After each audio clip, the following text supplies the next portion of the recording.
Ready to unlock the power of data-driven decisions for your Wix website? Let's get Google Tag Manager set up in just a few simple steps. First, log into your Wix account and navigate to the dashboard of the website you want to track. Once you're in the dashboard, look for the Settings option in the left-hand menu and click on it. Scroll down the Settings page until you find the Advanced section, then click on Custom Code. You should now see a section titled Custom Code. Click on the plus Add Custom Code button located on the top right of the page. A pop-up window will appear in the code field.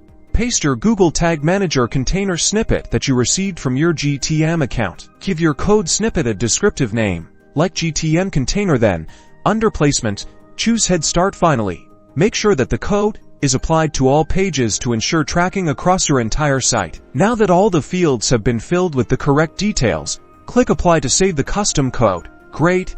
Your Google Tag Manager Container code has now been added to your Wix website. It's time to confirm that everything is working. Head over to Google Tag Manager, enter Preview mode, and then visit your Wix website. You should see the GTM Debugger console at the bottom of your screen, indicating that GTM is successfully running. Now you can add tags and start measuring.